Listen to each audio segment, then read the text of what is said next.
Welcome to Communication, Connection, Community, the Podcaster's Podcast. This podcast takes a deep dive into modern-day communication strategies in the podcasting space. We chat with interesting people who make the podcasting and speaking spaces exciting and vibrant. We also dive into the podcasting community with news, updates, latest trends and topics from this ever-evolving space. So strap in. It's going to be one amazing ride. Let's dive into today's episode. Our guest today is, I'm so glad that we're connecting with this individual. Solomon Thimothy is a highly accomplished entrepreneur with over 17 years of experience in marketing and sales. As the co-founder and CEO of One IMS, a leading inbound marketing and sales agency, as well as Clicks, he has helped businesses double their revenue using the 10X framework. Solomon is also an expert in lead generation and customer acquisition, as well as a USA Today and Wall Street Journal best-selling author. We're going to talk about thought leadership today, and I'm sure various other topics will stem from that. Solomon, welcome to the podcast. Thank you so much for having me, Carl. This is exciting. So thrilled to have you here, my friend. Let's give a little bit of your backstory, though. Whereabouts are you from? Give me that side of you. Absolutely. I'm originally from Chicago. I don't know if anybody wants to be there in the middle of winter right now, but other than that, it's a great place to build a business. There's a lot of talent, but I started building websites generally because I knew graphic design, kind of like a self-taught graphic designer. Started building websites about 20 years ago. That led me to understand that there's a whole world, that the world that you've been living in, that was like new to me, communication. So this website world led me to what you were just saying about customer acquisition and lead generation, because my clients made it very clear to me after charging them thousands of dollars to build a website that they didn't get any customer. They made it very clear to me that either you fix my customer acquisition problem or else. And really fast, I learned that I'm not in the website business, right? Like they didn't want another website. They didn't even know what to do with the website. Business cards didn't have a website address on it. Today, you can see a billboard, all they put is a domain name and you're supposed to figure it out, what it's about. At that time, nobody had a browser that was a modern browser. But yeah, that led me to today being a guy that only talks about growth. I don't talk about anything else. I talk about growth, and we're going to get to some of those today and how speaking is, or thought leadership, or content creation. All of this is kind of how my journey has evolved. Well, Solomon, that's a great story, and certainly websites have evolved immensely since Correct. 2003. We could take a trip down memory lane, but I remember 2003 when I was toying with the idea of getting a website for business. I didn't even have a business then. And I remember talking to a colleague here in Eastern Ontario, and I said, so should I get a website? And I remember him saying, sure, if you want, but what's it going to be about? I'm like, well, can't you write my content? And I had no concept, right, of what I was even doing. And I'm assuming I'm not the only one, but the evolution, even with layout, graphics, funnels, all of those things that has not only have evolved, but did they even exist back in 2003, right? Absolutely. So I was one of those guys that was going around businesses in just my town. We made lots of money in just one little town, right? Chicago, it's like biggest, third largest, but we didn't have to go 50-mile radius to make a business happen, believe it or not, because there was just so many people that didn't even have a domain name. Mm-hmm. And I was buying them domain names and setting up their Google apps, email address and things like that. Why? Because at the time it is kind of the same thing that we're dealing with AI right now, right? Most people don't know what to do with it. They probably have the premium version of OpenAI ChatGPT, but they don't know what to do with it. Mm-hmm. It's like that. It's so new. They don't know how to incorporate it. And obviously, like I said, we did make money. That was my first flash in the pan, oh, wow, $10,000. This is really great. And we'd learn how to build websites without WordPress and all that. That was later. That was 6.0, We were just building very terrible SEO websites because there was no concept of SEO.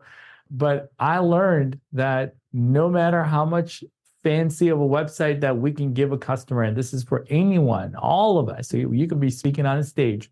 If we cannot get them, if the needle is not moving, it doesn't matter, right? That's how they measure everything. That's how you measure every organization. So Then all we did is we moved towards that. And that's the beginning of Google ads and later on Facebook ads. But it was not something that, like I said, we had a master plan or a business, plan, 75 pages saying we're going to create all this massive things. No, no, no. We're just trying to make ends meet. Yeah, yeah, for sure. And again, about that evolution too of where things have gone. I remember when I launched my podcast and have, helped other people launch theirs too, that Yeah. the original thought was, well, just get a podcast and then get some listeners. And then once you have enough listeners, you'll be able to get some dollars. Even that has evolved because now it's less about that. It's more about community. It's not so much about what happens on the show. It's about what happens afterwards, the conversations that continue when the mics are off, that maybe you didn't even get to, but it's all those other things that we didn't even think about when podcasts came about back, I don't know, early 2000s. I agree. And it's certainly the case with building audience as well, right? Like people want to monetize too early. And I tell them that it's not about monetization. You can always do that.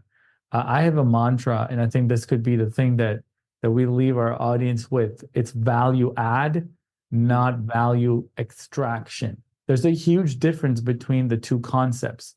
So what you're talking about, like, hey, we're going to make money from the podcast. We're going to do money from my YouTube. We're going to make money from whatever email list that we've been working so hard building. The challenge is that the moment you turn to that value extraction mode, they all flock. They're done. It's over. Yep. When you live in the value add space, you will continue to grow. And I'll give you a perfect example. And I mean, it's probably an obvious one for everybody that is in North America, is how Amazon doesn't stop building brands. Amazon adds some kind of a brand, like they add extensions called brand extension to anything. There'll be an Amazon pharmacy, right? Like, I don't know if it's probably there already somewhere. Amazon Fresh, Amazon Prime, because I just returned something on Amazon today. It's like, obviously there's all these things, Amazon, whatever, the movies network, I don't know. Like I can't keep up, right? There's Audible, the books, the Kindle, everything is value add. They've never said, hey, look, we're the biggest bookstore. Let's just charge people to put the book here. No, they're like, let's be the cheapest bookstore. Let's get them the book the same day, right? Like let's have the biggest book library. Like, how do we add value? And I feel like we as business owners, professional speakers, entrepreneurs, CEOs, we have to figure out, are we extracting value or are we adding value? And that's when we realized that we don't want to be in the website business. We still are, but only if it helps them create more customer base, only if it helps them move the needle, only if they're going into a new market, they have a new product, new service, new industry, and they don't have a page about that, right? They don't have any content. If you Google that service and that company, if nothing comes up, you don't exist. And so now we only do that. And guess what happens to all of our customers' revenue? We mentioned 10 times, sort of that framework. Well, we're solving for that for my customer. How do we help you get $1 in and 10 out? That's the best ATM machine there is. If you can do that predictably, and people do that, and you probably heard them, there's lots of them on Wall Street. They'd be happy with $2 out. They don't even care for 10.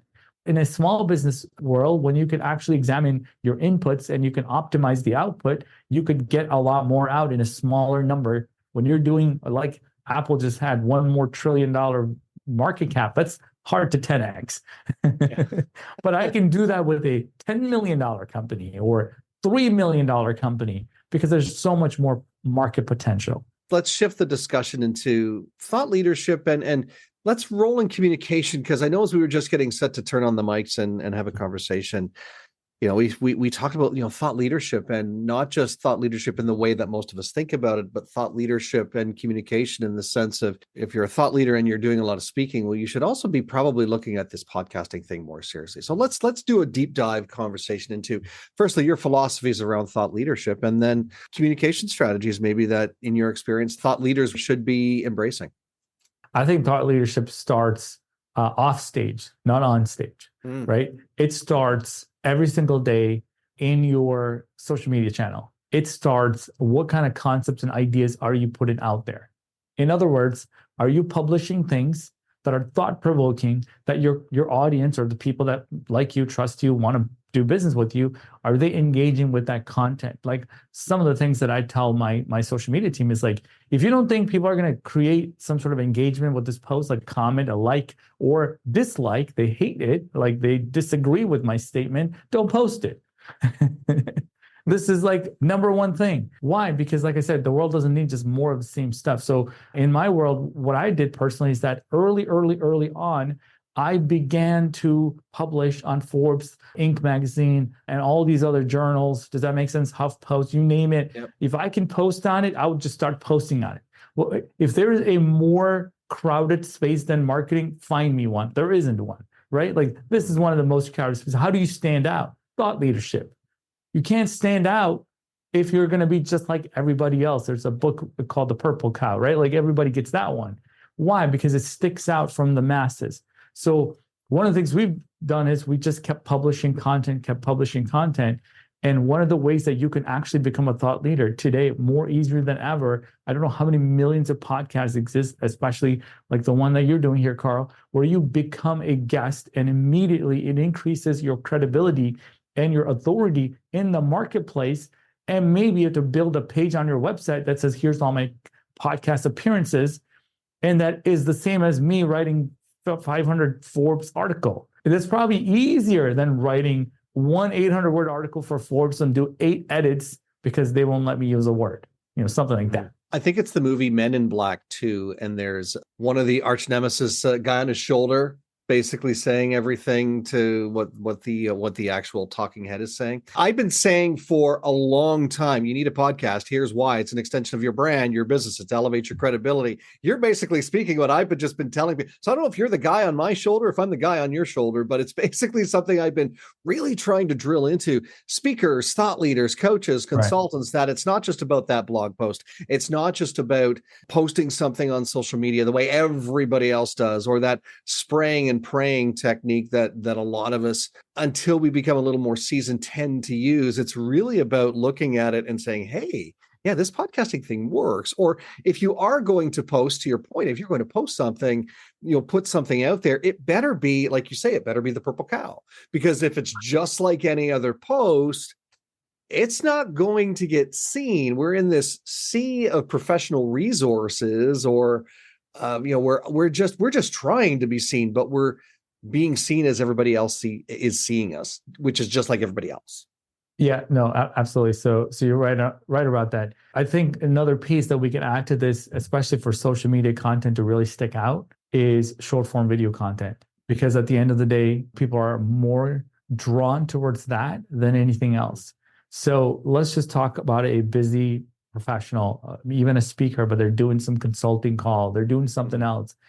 They need to record themselves while they're doing that call and they're coaching, the consulting, whatever it is that they do, this thought leader that we're building, right? Like anyone who's a speaker, they should be creating content of the things that they do off stage, and that becomes short form content to post, which will get them more bigger stages in their speaking career. If you think about it, because the concepts are the same thing that you speak on stage, but they have to be created, and you have to do that 100 million times on social media for people to like you, trust you, say, you know what, this guy's absolutely right, or this gal is like, she's got a great point. This is her point of view, and you can listen to it, and you would want to go listen to this person speaking or watch their YouTube videos because you like what they're saying. But if you keep all of your top knowledge, your top secret, and no one's ever seen it, not even on social media or not on any podcast. Some of my favorite people I listen to, if you ever listen to all their interviews, they say the same thing. I'm like, I already know the story.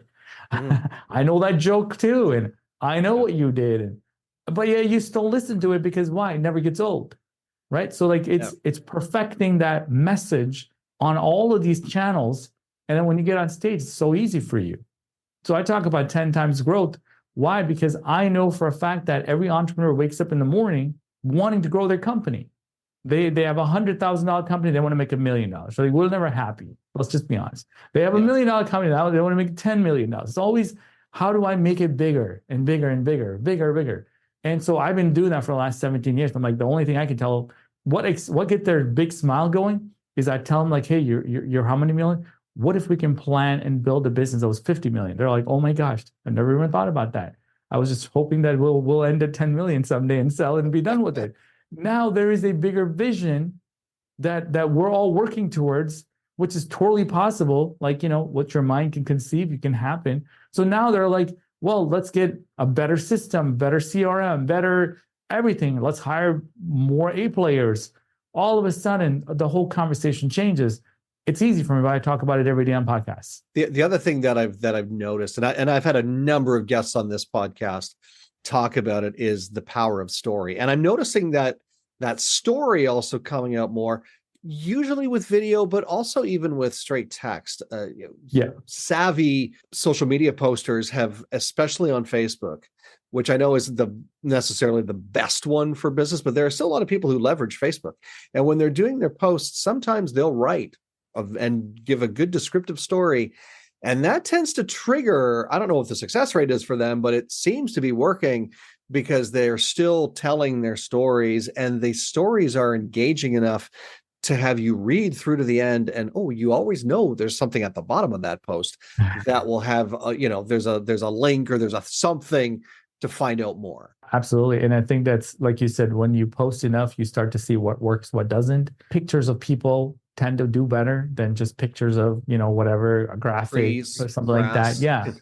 Yeah. Video tends to do better than just a photo. So it's always like, what is going to work? We always say long form text is better than short form text because you can easily forget. But if it says read more, and then all of a sudden now you've engaged with it and other people engage with it, that's enough for the algorithm to show it to more people because they're all clicking that read more button.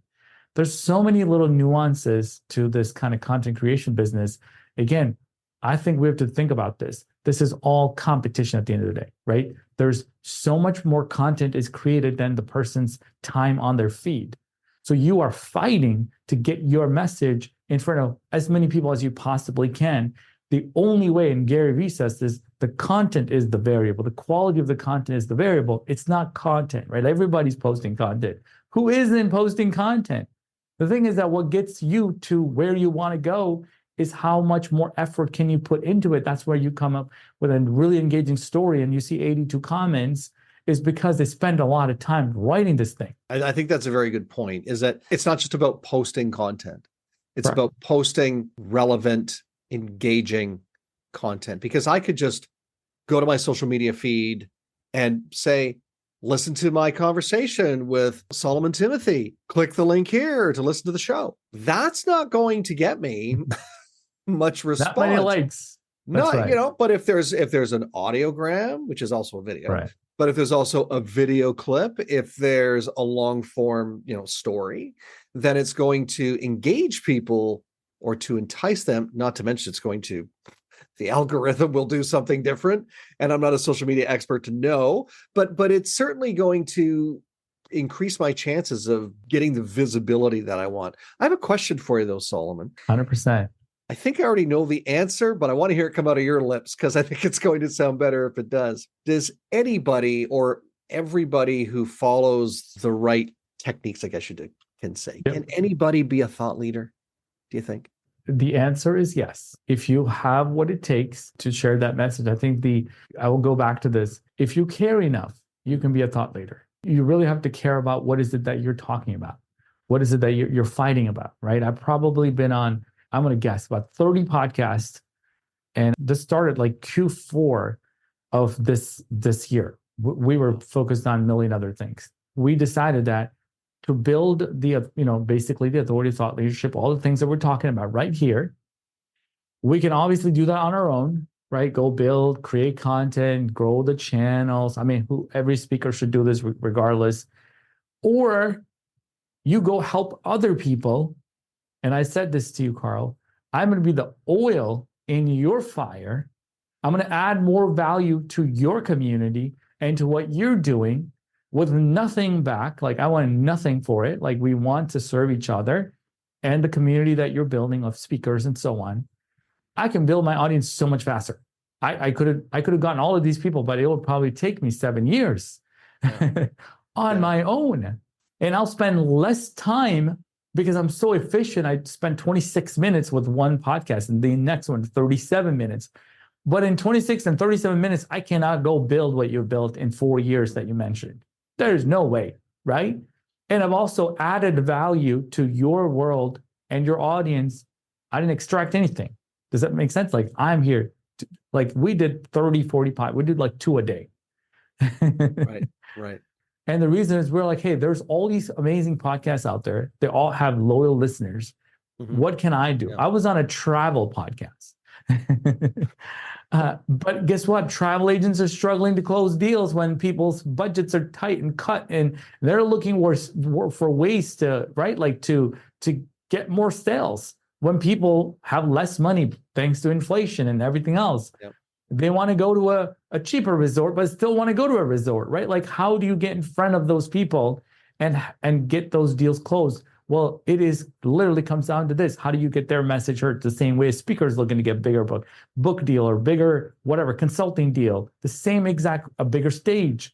How do you do that? Got to get your message heard. So if you care enough and you try hard, you can be a thought leader. And I like how you mentioned too, Solomon, and thank you so much for being here and not expecting anything out of it, and really giving of yourself, because I think that's where a lot of individuals, business owners, they get caught up in this mindset of, well, I would go on a podcast or I would start my own, but I don't want to give away anything. Well, oh, wow. part of having your own show or even being a guest on other people's shows is giving away things. And I've even heard thought leaders say, give away everything, because even when you give away everything, number one, people will not retain it all. Right. There's no way they will. But the more important messaging is, you might give everything away, but there's still one thing people don't have, and they don't have you. They don't have you. So if they really need what you have, even if you've given them everything, they're still going to reach out to you for your coaching, consulting, thought leadership, whatever it is. Right. So don't be afraid to do just like what Solomon is doing right now. He's not giving everything away, right? But he's giving away enough that you're going to get some value out of that.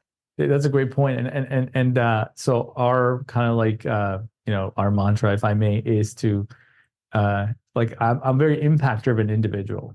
That's like how I grew up. Everything's impact driven. What does that mean? How many lives can we touch, and how many people can we affect, and how do we do that? And so one of the ways that you can do that is one-to-one communication, or you can do one-to-many. One-to-one communications, you're a great sales guy. You talk to one person, you close the deal, you'd go do his presentation, do whatever. Or you can do one-to-many. And the field that I've chosen, obviously in marketing, it's one-to-many. I'm not a one-to-one sales guy. I do one-to-many. The website's one-to-many. The webinar's one-to-many. Everything I do, the podcast one-to-many, the YouTube channel's one-to-many.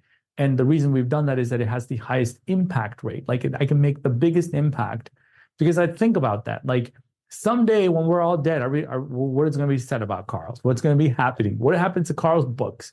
And what you've seen over the years is that the greatest people on earth, after they die, their book stops being sold. No one's buying it anymore, right? Or you can create something where actually you're making an impact, just like Tony Robbins is right now, even after he's passed. Hypothetically, I'm giving you an example. Yeah. So in order to do that, you don't hold anything back. Rule number one, we're going to give it all away. It's going to be the biggest thing that we could ever do, is to share as much knowledge as you possibly can with the world, help somebody else out. Zig Ziglar said this best: when you help enough other people get what they want, you get what you want in life. And if we're going to hold everything back and not help somebody else out, how are we going to get what you want in life? And so what we've decided to do is, how can we give away as much information and knowledge as we possibly can, is to share this on podcasts like this with folks that I may never meet, I may not ever get to work with, because we are very stringent about the quality and the kind of deals that we work with. It's not going to be a fit. I already know that it's not going to be a fit. Not every deal is a fit, right? That's like sales number one. Don't close every deal you get, because it may not be a good fit. And make sure you only take the deals that are a good fit. Same with speakers. Don't take every speaking engagement. Might not be a good fit, right? So make sure that, and when I do that, I'm actually making the impact that we solely really been wanting to do. But we decided that it's more better to go on podcasts than to create 2,500 episodes and spend all this money on ads or whatever to get the audience. And I think that what you're doing, that evangelism, going out there and sharing what you have to share, that's huge. And still, obviously, if you want to work with Solomon, you're more than welcome to do that. And Of we'll make course. sure that all of his information is in the links and is in the show notes. You'll have that opportunity. But you're right. If it's not a fit, it's not a fit. Correct. I turn down speaking gigs all the time. I turn down podcast guesting and guests on my podcast all the time because it's not a fit. I mean, I turned down this past calendar year. I think I turned down a Red Seal chef or a Michelin star chef because it didn't make sense. It didn't fit. And I've been scratching my head thinking, was there a way I could have made it fit? And there wasn't, unfortunately, for this particular show. But to your point, you're still going to, where you can, give as much as you can. That's right. And then make yourself available, because you never know. And I know that's why you're doing that. You don't know where your next client, prospect, $1 million deals might come from. That's very true. Exactly. And let's go to that social media person who's like, oh, don't share all of it. I think you want to do, that's my world. Again, it's my opinion. Take it for what it's worth. Isn't that what a book is about? When I write a book, and I write, a couple of them, I'm giving the best secrets that people pay tens and thousands of dollars and then one-on-one coaching. I'm like, do this step by step. This is precisely what I did to get the success. You and I buy books all the time. And if they didn't kind of give you all of it, like, it wasn't their best work. It wasn't their life's work. And I look at that in everything that we do. Is this everything that we can do? And, I'll use Tesla as an example. Tesla is selling more EVs than any other brands. However, except there's one company in China, BYD, sells more cars than Tesla. I studied this. But he made his charging technology, which is super private IP, public. He said, hey, GM, take my plug-in and all this electric and whatever charging whole thing. Hey, Ford, use it. Let me tell you something. They didn't use it. And now they're finally getting around to making a universal charging.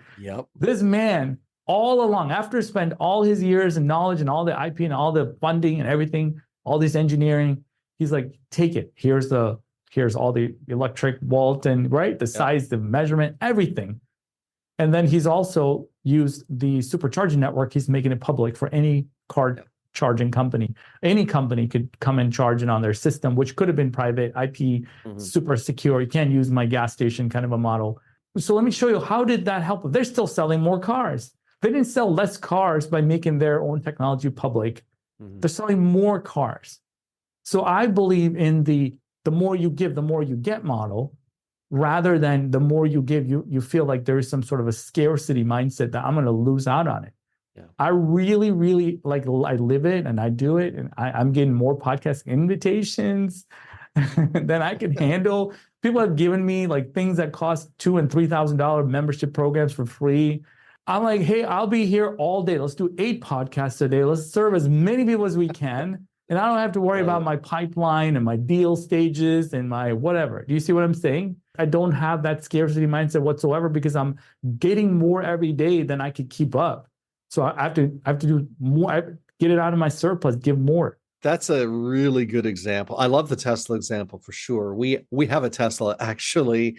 That's one of the things that I said in the very beginning, because where we are, there's Tesla chargers, and then there's all the other charging stations, right? And then there's still not a lot of them because they're still building the infrastructure to get ready for the onslaught of, eventually in the next 15, 20 years, we'll see more and more electric, 3 to 5. But there needs to be that standardization. You don't pull up to a gas station, and the only 2 differentiations in the gas station are diesel versus petroleum. Those are the only 2 differentiations. So the same thing would make sense for electric vehicles. The other good example that comes to mind about trying to hold in your IP is, the Sony Beta versus VHS, everything else, because that totally, it did do one thing for Sony. It did allow for that higher quality to be used by studios and, television stations and stuff like that for years. but it Right. still eventually became obsolete and wasn't replaced. And VHS obviously became obsolete too. But that not selling, just holding that and keeping that private, meant Yeah. that something else was going to take over, and it did. And it totally decimated, from a consumer standpoint, that entire company. We need to be doing that. And I really believe that if you've been given something, it's so you can give, right? So Yeah. knowledge, ideas, strategies, tactics. Because when I do get a client that I have this amazing idea for, and I don't tell them about it. I'm like, I'm here to 10x this thing. We're gonna try everything. Everything is going to be tried, and we don't know what is going to work. So, and guess what? One of those ideas will work. Partly it's the client's execution ability or the team or anything else. But at the end of the day, we're part of that winning team, and that's not really what it matters. And I think for the folks that are listening to this podcast and trying to get the bigger stage, trying to get the bigger book deal, the $1 million opportunity, what's holding us back is ourselves. Kind of the rule, right? Like, we are too afraid. Like, what are we afraid of? And I think if we have all of these ideas and strategies and so on, why aren't we giving away the tools? Why aren't we giving away the thing that you charge $5,000 for a workshop? Hey, here's the exact same tool, and then help them make more money with the tools that you now decide to give it away, and they'll use that money to fund your program. At ClickX, we used to charge every month as a subscription fee to work with us. We do a lot of things with agencies and consultants. We decided this year to make our platform free. Wow. It costs nothing. When you buy a product or service, we make money. But if you don't have the money to pay for a platform, we'll help you make that money using our platform, and you'll have the money to pay us. That's and so smart. like, this applies to everything. It doesn't have to just apply to speaking or coaching or whatever it is. Yep. It applies to all aspects. Why not have a community level membership, a Facebook group? Give as much value as possible. Sit there and answer people's questions like YouTubers do. And then you start building that community we talked about earlier, and that community will push you up. You see what I'm saying? It's like, it's right there in front of you. You have an iPhone, make more videos. Yeah, people are looking for that social proof now more than ever, that know, like, and trust factor. And it goes beyond the sales call. Probably even before the sales call. It goes even so much as when you have, for individuals that have podcasts, they've realized that it's not just about the show, it's what happens afterwards. It's the masterminds, it's the monthly meetups on Zoom, or the conversations that happen in the Facebook group. It's all of those things that, as I said, when podcasts started, mind you, this is going back, but that wasn't relevant. Now it's now more than ever, that community, that belonging, and that, do I have to pay through the wazoo to make this happen? No, it's available for you. And obviously, when you're ready, we're ready to have a sales conversation with you, or as I like to phrase it, a service conversation, because it's not about, technically everything is about sales, but it's not about sales. It's about service. It's about, how can I serve you? And if the best way I can serve you now is with a product that doesn't cost you anything, because that's where you're at, fine, no problem. I have products that will serve you immensely, just as you mentioned. Yeah. But then I also have services that I can provide you when you're ready. If you're that next $1 million client, if you're that next $10 million client, we are happy to have a conversation with you. Exactly. If you're ready. Yeah. Going back to the website example where we started, as a consultant, a coach, a speaker, you should have so many free resources. That's how you stand out from the crowd. Yep. Right? That's why I said we don't build websites. If it doesn't move the needle, if it's not a destination, a whole bunch of resources, whether it's videos, whether it's, why not give them a free account and let them have the first 4 modules of your $1 million program? They're like, oh my gosh, these 4 modules changed my life. I can imagine what the 40 would do. Do you see what I'm saying? 100%. Rather than saying, oh, well, you got to have a meeting and I'm going to choke you for 45 minutes and try to make 10 grand out. Like, no, nobody wants to go through that. They want you to give. Like, this is precisely kind of my policy is, I don't want an opt-in. Give it to them for free. Opt-ins when I'm doing the webinar and I need to send you a webinar link. Do you see what I'm saying? Make a free account. Do whatever they need to do to get as much value as possible, and let the value dictate how much money they spend with you. Right? Like, I always believe in giving first before I can receive. I'm sure you heard this before. Knock, and the door will be open. Well, if you don't knock, the door ain't gonna open. Right? That's Like true. seek and you shall find. Like if you don't seek, well, I guess you're waiting. Deal's not gonna fall on your lap. Same exact way. If you ever listen to any of the entrepreneur stories, they'll always tell you the struggle. Like I had to do this and I had to do that. Oprah had to do this, or right? Like they didn't just become million or billion-dollar entrepreneur big business because they were just waiting on it. They had to work for it, and then the door started to open. I just really feel that's how I live every day. Yeah, I think some people are afraid to knock on the door though, because they're afraid of what it costs when that door opens. I think they're afraid of hearing that, okay, well, there's a cover charge once this door opens, and it's $10,000 or it's $1 million, Yes. and not realizing that, no, some doors it's okay, and maybe it's a lower level entry point. Maybe it's, to your point, even a free entry point that gets you in the door, and then once you're in the door, yeah, maybe there's some things you want to check out or that you need to do. But man, oh man. Right.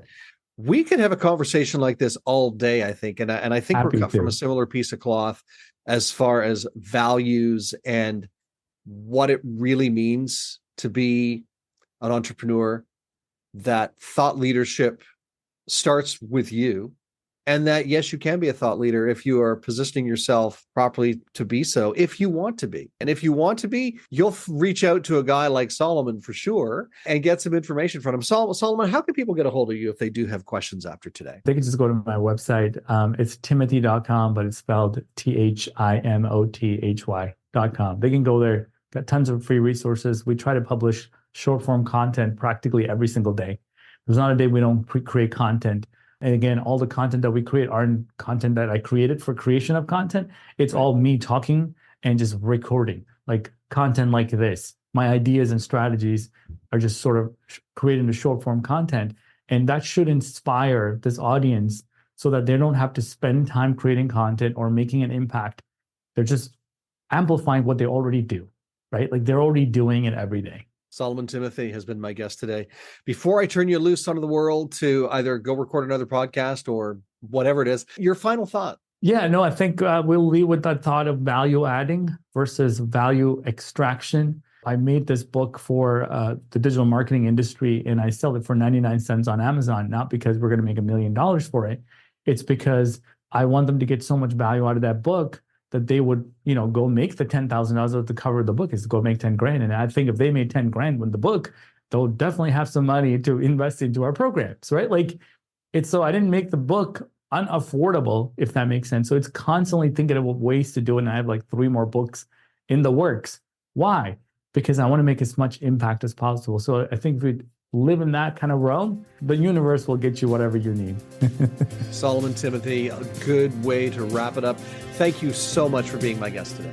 It was a pleasure being here.